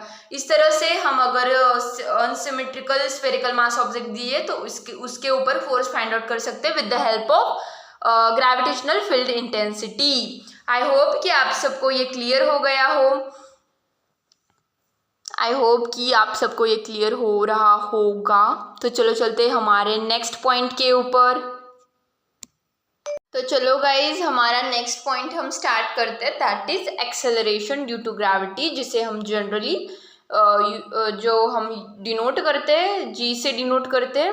What is acceleration due to gravity. तो जो हम जनरली यूज करते हैं ना, G की वैल्यू 10 आती है अर्थ के सरफेस पे, तो वो कैसे आती है, gravitational field intensity at the surface of अर्थ जो कि है, जो हमने देखा है Gm/R², वो आती है 10 एंड 32 फीट पर सेकेंड स्क्वायर। ये फीट पर सेकेंड स्क्वायर में है और ये मीटर पर सेकेंड स्क्वायर में है। दोनों में आप याद रख सकते हो। जो एक्सेलरेशन ड्यू टू ग्रेविटी है उसका यूनिट क्या आ गया। तो आप अब कंफ्यूज हो गए होंगे कि इस एक्सेलरेशन ड्यू टू ग्रेविटी का यूनिट क्या आएगा। तो इसमें एक्सेलरेशन वर्ड आ रहा है ना, तो आप जो एक्सेलरेशन का यूनिट है वो यहाँ पे यूज करेंगे। तो एक्सेलरेशन का यूनिट क्या होता है, मीटर पर सेकेंड स्क्वायर, तो इसका भी यूनिट वही आ जाएगा, डायमेंशन सेम एज एक्सेलरेशन, क्योंकि ये एक्सेलरेशन ड्यू टू ग्रेविटी है लेकिन है तो एक्सेलरेशन ही। तो how to find the change और percentage change in acceleration due to gravity. तो हमें बेसिक फॉर्मूला पता है एक्सेलरेशन ड्यू टू ग्रेविटी का, that is small G is equal to universal gravitational constant into mass of Earth divided by radius of Earth का square. तो अगर हम इसमें देखें तो हम इसे लिख सकते हैं del G by G is equal to del M by M, क्योंकि ये कांस्टेंट है इसे नहीं लिखेंगे, del M by M delta M by M minus, अगर हम r को ऊपर लेंगे तो ये r की पावर -2 आ जाएगा और 2 को अगर आगे लेंगे तो -2 डेल r बाय आर। ये हम कब यूज कर सकते हैं, जब परसेंटेज इन g बहुत कम हो तब हम इसे यूज कर सकते हैं। और अगर हम परसेंटेज में चेंज इन g बहुत अगर कम है तो इसे यूज कर सकते हैं। तो अगर हम परसेंटेज में देखें तो इसे ही कन्वर्ट करेंगे डेल्टा g बाय जी, और इसे परसेंटेज में कन्वर्ट किया तो इसे 100 से मल्टीप्लाई करना पड़ेगा। तो चलो चलते हैं हमारे नेक्स्ट स्लाइड के ऊपर। और how change formula different condition में, ये फॉर्मूला कैसे चेंज होगा, तो चलो देखते हैं कैसे चेंज होगा। Del G by G is equal to del M by M -2 del R by R, ये तो हमने देख लिया। तो केस 1, अगर मास कांस्टेंट है, जो कांस्टेंट होता है इसे हम नहीं लिखेंगे, जो कांस्टेंट है वो नहीं लिखेंगे क्योंकि डेल एम तो 0 आ जाएगा, फिर ये टर्म ही 0 आ जाएगी, तो इसे नहीं लिखेंगे। तो ये आ जाएगा del G by G is equal to -2 del R by R. अगर रेडियस कांस्टेंट है तो इसे लिखेंगे del G by G is equal to del M by M, क्योंकि इसमें रेडियस वाली टर्म अब नहीं आएगी। और अगर डेंसिटी कांस्टेंट है तो मैं कैसे याद रखती हूँ, डेंसिटी कांस्टेंट है तो मास वाला कुछ तो कांस्टेंट होगा, तो मास वाला टर्म नहीं लिखना है, ठीक है, और उसमें -2 भी फिर नहीं लिखना है, ऐसे में याद रखती थी। तो del G by G is equal to आ जाएगा डेल आर बाय आर। तो आपको पता है क्या पता है कि कौन से फैक्टर है जो एक्सेलरेशन ड्यू टू ग्रेविटी को अफेक्ट करते हैं।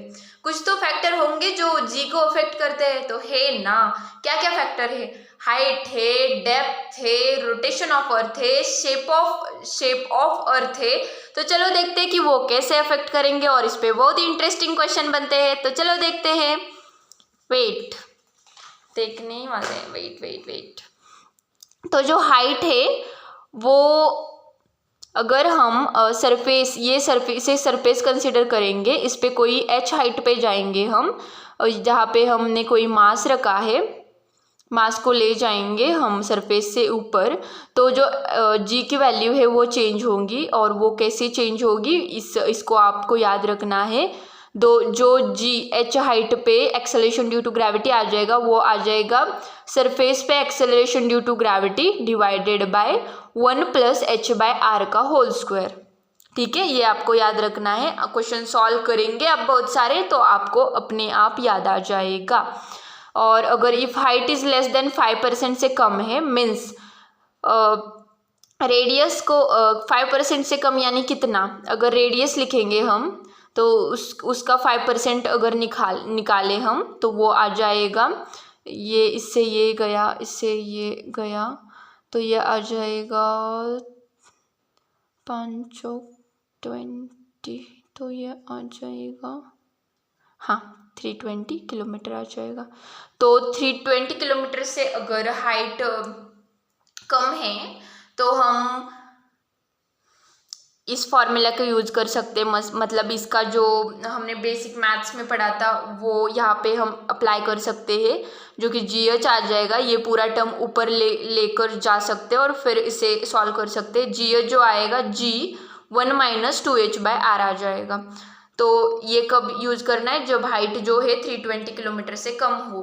आप सभी जो क्वेश्चन है इसमें ये यूज कर सकते हो, लेकिन ये सिर्फ तभी यूज करना है जब हाइट कम हो। और इसे हम लिख सकते हैं del GH/g is equal to -2h/r। Percentage change अगर पूछा जाए तो इसे 100 से मल्टीप्लाई कर देंगे। और हमारा कंक्लूजन क्या है, अगर हाइट बढ़ेगा मतलब सरफेस से, अर्थ की जो सरफेस है इससे हम ऊपर जाएंगे। अगर हाइट बढ़ रहा है तो एक्सेलरेशन ड्यू टू ग्रेविटी कम होगा। ये सारे कंक्लूजन बेस है, आपको याद रखना है। चलो चलते हैं हमारे नेक्स्ट स्लाइड के ऊपर एंड हम देखने वाले हैं डेप्थ कैसे अफेक्ट करेगी एक्सेलरेशन ड्यू टू ग्रेविटी। तो इसका भी फॉर्मूला है जिसे हम लिखेंगे acceleration due to gravity at depth d is equal to acceleration due to gravity at surface divided by 1 plus D by R. और जो acceleration due to gravity at depth d is equal to acceleration due to gravity 1 minus D by R. जैसे height में condition थी, यहाँ पे no condition, हम ये कहाँ पर भी यूज कर सकते हैं, इसमें कोई भी कंडीशन नहीं है। जैसे डेप्थ में कोई भी कंडीशन नहीं, जैसे हाइट में थी ना, अगर हम G H is equal to G 1 minus 2h by R ये फॉर्मूला यूज करना है तो हाइट हमें लेस देन 320 किलोमीटर होनी चाहिए, लेकिन ऐसे यहाँ पे कोई कंडीशन नहीं है तो आप इसे यूज कर सकते हो। तो जो डेल जी डी बाई जी आ जाएगा वो आ जाएगा माइनस डी बाई आर, और सेंटर पे जो एक्सेलरेशन ड्यू टू ग्रेविटी आ जाएगा वो 0 आ जाएगा, जो कि हमने ग्राफ में ही देख लिया था। तो इसका भी कंक्लूजन क्या है, अगर हम किसी सरफेस से अर्थ के सरफेस से हम डेप्थ में नीचे जाएंगे तो एक्सेलरेशन ड्यू टू ग्रेविटी कम होगा। तो कंक्लूजन क्या है, फर्स्ट कंक्लूजन ये है कि अर्थ के सरफेस से अगर किसी हम हाइट पे जा रहे हैं तो एक्सेलरेशन ड्यू टू ग्रेविटी कम होगा। अर्थ के सरफेस से अगर हम डेप्थ में जा रहे हैं तब भी एक्सेलरेशन ड्यू टू ग्रेविटी जो है वो कम हो जाएगा, उसकी वैल्यू कम हो जाएगी। तो चलो चलते हैं कि तीसरा कौन सा पॉइंट है जो कि अफेक्ट करता है एक्सेलरेशन ड्यू टू ग्रेविटी को। तो देखते हैं हम रोटेशन ऑफ अर्थ। तो हम पूरा अर्थ को बना लिए हैं, अच्छे से नहीं बनी है, सर्कल ही बनी है पूरी, लेकिन चलो देखते हैं। इसकी रेडियस हम कैपिटल आर कंसीडर कर रहे हैं। यहाँ पे नॉर्थ पोल होगा, यहाँ पे साउथ पोल होगा, यहाँ पे वेस्ट ईस्ट, और यहाँ पे हो जाएगा इक्वेटर। और अगर ये इक्वेटर, सो गाइज हम ये देख रहे थे रोटेशन ऑफ अर्थ जो है वो एक्सेलरेशन ड्यू टू ग्रेविटी को कैसे अफेक्ट करेगा। इस पर हम यहाँ पे आए थे। तो जो एपरेंट वेट होता है इसे हम लिखेंगे, तो यहाँ पे कोई मास लेंगे तो इक्वेटर से जो एंगल लेते हैं हम उससे जो बोलते हैं lambda, that is latitude angle, वो इक्वेटर से मेजर किया जाता है डिग्री में। तो वेट एपरेंट जो लिखा जाता है वो आता है mg minus m omega square r cos alpha. तो जो स्मॉल r होता है वो अगर हम यहाँ पे कुछ ऐसा कंसीडर करेंगे तो ये स्मॉल r होता है, लेकिन हमें जो है स्मॉल r को इसमें कैपिटल R में अगर देखना है तो ये आ जाएगा small r is equal to capital R cos alpha. तो स्मॉल r को हमें अगर चेंज करना है तो वो आ जाएगा capital R cos alpha. Actually यहाँ पे जो डायग्राम बना के समझाते हैं, लेकिन मुझे ऐसे लगता है कि कोई ज़रूरत नहीं है, अगर आपको इस फॉर्मूला के ही ये यूज़ आ जाएगा। तो अगर हम लिखे वेट एपरेंट जो होता है वो आता है mg effective is equal to mg, और ये आ जाएगा m omega square capital R cos square alpha. तो m से अगर कट जाएगा तो जो g इफेक्टिव आ जाएगा वो आ जाएगा g minus omega square R cos square alpha. Sorry, it is not alpha, lambda बोलते हैं इस साइन को, सॉरी लैम्डा। तो चलो चलते हैं कि इस पे कैसे क्वेश्चन आएंगे, देखते हैं हम। तो ये आ जाएगा, अगर हम इक्वेटर पे है तो जो लैम्डा जो आ जाएगा वो 0 आ जाएगा, क्योंकि ये लैटिट्यूडनल एंगल जो होता है वो इक्वेटर से काउंट करते हैं, और इक्वेटर से इक्वेटर की डिस्टेंस तो 0 ही आ जाएगी ना। तो ये अगर 0 आ जाएगा तो जो जी इफेक्टिव आ जाएगा तो वो आ जाएगा g minus omega square capital R cos square lambda. तो cos स्क्वायर लैम्डा की जो वैल्यू आ जाएगी, cos 0 लिखेंगे तो वो 1 आ जाएगी। तो अगर इसे 1 लिखेंगे तो जो g इफेक्टिव आ जाएगा वो आ जाएगा acceleration due to gravity at the surface minus omega square capital R। Omega बढ़ेगा तो g इफेक्टिव भी नहीं, अगर ओमेगा बढ़ रहा है तो ये वैल्यू बढ़ रही है, तो जी इफेक्टिव इसमें से कम होगा, यानी जी इफेक्टिव भी कम होगा। ये बढ़ेगा कैसे, कैसे बढ़ेगा? अगर ओमेगा बढ़ रहा है तो जी इफेक्टिव कम होगा। तो आपको याद रखना है इक्वेटर पे जी इफेक्टिव कम होता है। एंड एट पोल अगर देखें तो जो लैम्डा है उसकी वैल्यू आ जाएगी 90, क्योंकि अगर हम इसे कंसीडर करेंगे तो अगर हम यहाँ से देख रहे थे, अब यहाँ पर जाएंगे तो इक्वेटर से अगर एंगल देखेंगे तो वो आ जाएगा 90 डिग्री।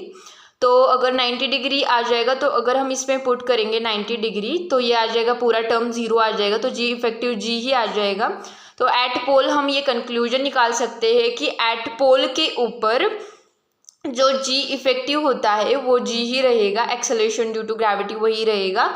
और जो acceleration due to gravity at pole होता है उसकी जो वैल्यू आती है वो ओमेगा पे डिपेंड नहीं करेगी। तो इससे कंक्लूजन निकाल सकते हैं, इक्वेटर से पोल जाते हैं तो वैल्यू बढ़ती है, क्योंकि इक्वेटर से कैसे हमने इक्वेशन देखा था, जो जी में से घट रहा है तो वैल्यू कम हो रही है, मतलब पोल पे जाते हुए बढ़ रही है, और पोल से इक्वेटर पे जा रहे तो घट रही है। तो चलो चलते हमारे नेक्स्ट पॉइंट के ऊपर। तो शेप ऑफ अर्थ कैसे एक्सेलरेशन ड्यू टू ग्रेविटी को अफेक्ट करेगा। तो अगर देखें हम तो इक्वेटर ऐसे, एक्चुअल में अर्थ का शेप जो होता है वो ऐसा होता है, मैं ऐसे बना रही थी लेकिन एक्चुअल में जो होता है वो ऐसे होता है। तो अगर हम रेडियस एट इक्वेटर देखें और radius at pole, radius of pole देखें तो वो आ जाएगा, जो इक्वेटर के पास की रेडियस है वो ज़्यादा आ जाएगी दैन पोल। तो एक्सेलरेशन ड्यू टू ग्रेविटी क्या होता है, G M upon capital R square. तो जहाँ पे रेडियस ज़्यादा होगी वहाँ पे एक्सेलरेशन ड्यू टू ग्रेविटी कम आ जाएगी, तो इक्वेटर पे acceleration due to gravity pole के कंपैरिजन में कम आ जाएगी, और उन दोनों के बीच का डिफरेंस जो आ जाएगा वो आता है acceleration due to gravity at pole minus acceleration due to gravity at equator, वो आता है 0.03 मीटर पर सेकेंड स्क्वायर। तो इस तरह से हमने ये सारा कंप्लीट कर दिया है। चलो देखते हैं हमारे क्वेश्चन कैसे आए थे। तो क्वेश्चन कैसे आए थे, अ बॉडी वेट 72 न्यूटन, 2020 का क्वेश्चन है। बॉडी का वेट कितना है, 72 newton on the surface of earth.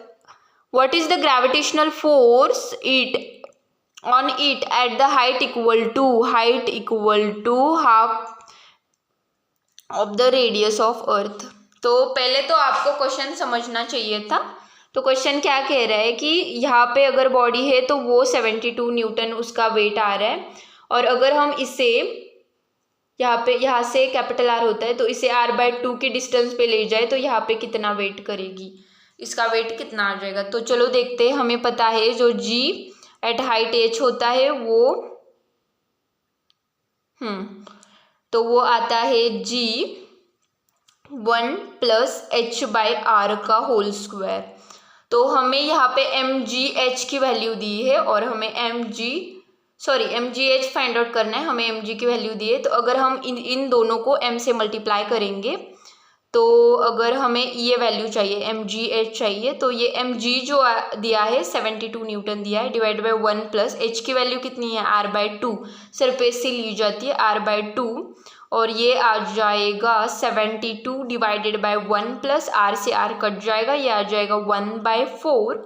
तो ये अगर सॉल्व करेंगे तो 72 multiply by 5 divided by 72 multiply by 4 divide by 5 आ जाएगा। अगर हम इसे सॉल्व करेंगे, कुछ तो गड़बड़ नहीं है, चलो सॉल्व करते हैं। वेट r/2 का नहीं यार, ऐसा नहीं है, पूरे का स्क्वायर है, मुझे लगा था कुछ तो गड़बड़ हो रही है। तो ये आ जाएगा 1/2 का होल स्क्वायर, और 1/2 को अगर सॉल्व करेंगे 3/2 आ जाएगा। इधर की ओर सॉल्व करते हैं यार, बहुत ही गंदा दिख रहा है ये। तो 72 डिवाइडेड बाई ये 2 को अगर लिखेंगे 2 इधर आ जाएगा, 2 + 1 3, तो ये आ जाएगा 3/2 का होल स्क्वायर। और अगर हम इसे सॉल्व करेंगे 72 डिवाइडेड बाई 9 मल्टीप्लाई बाई 4, तो ये आ जाएगा 32 न्यूटन। तो हमारा जो आंसर हो जाएगा यहाँ का, हमारा जो आंसर हो जाएगा वो बी हमारा आंसर हो जाएगा। इस तरह से आप क्वेश्चन सॉल्व कर सकते हो। देखो कितना इजी क्वेश्चन है, आपको अप्रोच बनना चाहिए कि क्या यूज़ करना है, कैसे फाइंड आउट करना है। तो हम देखते हैं क्वेश्चन नंबर 9 जो कि है 2019 का। तो क्वेश्चन क्या कह रहा है, body weighs 200 newton on the surface of earth, how much will it weigh half way down to the centre of earth. तो ये क्या क्वेश्चन क्या कह रहा है, ये कोई बॉडी है जो कि on the surface of earth पे 200 न्यूटन वेट कर रही है। Body weighs 200 newton on the surface of earth, how much it weigh. तो अगर हम इससे r/2 की दूरी पे जाए डेप्थ पे, तो यहाँ पे इसका वेट कितना होगा। तो हम फाइंड आउट कर सकते हैं, हमें पता है GD जो होता है वो होता है G1 - D/r, और हमें यहाँ पे दिया है mg। तो इन दोनों को अगर m से मल्टीप्लाई करेंगे तो ये आ जाएगा 1 - D/r। तो हमें ये फाइंड आउट करना है, हमें ये दिया है दैट इज 200 न्यूटन, 1 - D की वैल्यू कितने डेप्थ पे जा रहे r/2, और इससे ये कट जाएगा तो ये आ जाएगा 200 मल्टीप्लाई बाय 2 - 1, तो ये आ जाएगा 1/2। तो हमारा आंसर आ जाएगा 100 न्यूटन। इस तरह से हम बहुत ही आसानी से क्वेश्चन फाइंड आउट कर सकते हैं, बहुत बार आए हुए हैं। आपकी कंसेप्ट अगर क्लियर है तो आप सॉल्व कर सकते हो। तो चलो चलते हैं हमारे नेक्स्ट क्वेश्चन के ऊपर। नेक्स्ट क्वेश्चन क्या कह रहा है कि टू एस्ट्रोनॉट्स है are floating in the gravitational free space after having lost contact with their spaceship the two will. तो अगर ये दो कोई एस्ट्रोनॉट्स है और ये अपने स्पेस से कांटेक्ट उनका छूट गया है, तो इसके पास भी कुछ मास होगा, इसके पास भी कुछ मास होगा, मीडियम तो नहीं है, वहाँ पे एक्सेलरेशन ड्यू टू ग्रेविटी नहीं आएगा, तो इन दोनों के बीच में फोर्स लगेगा दैट इज ग्रेविटेशनल फोर्स। और ग्रेविटेशनल फोर्स हमें पता है ऑलवेज अट्रैक्टिव इन नेचर होता है, तो ये एक दूसरे की तरफ मूव करेंगे, मूव टुवर्ड्स ईच अदर। सारे ऑप्शन पढ़ते हैं, move away from each other ये नहीं आएगा, विल बिकम स्टेशनरी ये तो पॉसिबल नहीं है क्योंकि ये दो मास है, दो मास को कहाँ भी रखे हम उनमें फोर्स ऑफ अट्रैक्शन लगता है। कि floating at the same distance ये भी पॉसिबल नहीं है, तो हमारा आंसर आ जाएगा मूव टूवर्ड्स ईच अदर। ये 2017 का क्वेश्चन है। आई होप कि आप सबको क्लियर हो रहा है, आपके कंसेप्ट सब क्लियर हो रहे हैं। तो चलो देखते हैं हमारा लास्ट क्वेश्चन, मतलब पार्ट 1 का लास्ट क्वेश्चन देखते हैं। तो ये क्वेश्चन क्या कह रहे हैं, the acceleration due to gravity at height 1 kilometre above the earth is the same as that of depth d below the surface of earth, then हमें d की वैल्यू फाइंड आउट करनी है। तो ये क्वेश्चन क्या कह रहा है, ये क्वेश्चन कह रहा है कि ये कोई सरफेस है और इसके ऊपर हाइट पे 1 किलोमीटर पे जो वैल्यू है, जो कि वही वैल्यू d पे आ रही है, तो उस d की वैल्यू मतलब डेप्थ की वैल्यू बताओ जहाँ पे ये यहाँ का g और यहाँ का g जो है सेम आ रहा है। तो आप इसे डेरिवेशन भी कर सकते हो, मैं आपको डेरिवेशन करके दूंगी, लेकिन आपको फाइनल रिजल्ट याद रखना है। तो हमें GH is equal to GD इन दोनों को इक्वल करना है। GH क्या होता है, GH होता है G डिवाइडेड बाय 1 + h/r का होल स्क्वायर, और GD होता है G1 - D/r। तो हम इसे अगर सॉल्व करेंगे, जैसे G से G कट जाएगा और जो है उसे सॉल्व करेंगे तो हमारा जो आंसर आ जाएगा, जो हमारा आंसर आ जाएगा, जो D आ जाएगा वो ट्वाइस ऑफ हाइट आ जाएगा। इसी डिस्टेंस पे हमारा हाइट पे जो GH एंड GD है सेम आ जाएगा। तो हाइट 1 किलोमीटर दी है, तो डेप्थ हमें 2 किलोमीटर जाना पड़ेगा, तभी वो दोनों सेम होंगे। तो हमारा जो आंसर है, इसका आंसर हो जाएगा 3rd, और ये रिजल्ट आपको याद रखना है, नहीं तो आप इससे डिराइव कर सकते हो कैलकुलेट करके। आई होप कि आप सबको ये सब क्लियर हो रहा है। एंड आज जो हमने कवर किया है दैट इज़ कि यूनिवर्सल लॉ ऑफ ग्रेविटेशन, उसके क्वेश्चन PYQ कवर किए, and acceleration due to gravity and its variation with altitude and depth हमने क्लियर किया है आज, जो कि इंपॉर्टेंट कंसेप्ट था। और कल हम पार्ट 2 में ये सब क्लियर करके लेने वाले हैं, इसके सारे क्वेश्चन करने वाले हैं। तो स्टे ट्यून्ड विथ मी और पार्ट 2 देखना मत भूलिएगा। एंड व्हाट्सएप चैनल को भी आप फॉलो कर सकते हो फॉर मोर इंटरेक्शन। तो चलो चलते हैं। चलो गाइज, मिलते हैं हम नेक्स्ट लेक्चर में। इसके पार्ट 2 में मिलते हैं हम। और मुझे अगर किसी को भी कोई भी कंसेप्ट या क्वेश्चन में कोई भी डाउट है तो कमेंट सेक्शन में आप बता सकते हो। और व्हाट्सएप चैनल को भी आप फॉलो कर सकते हो फॉर मोर इंटरेक्शन। एंड चलो बाय फिर, bye. Thank you so much for watching.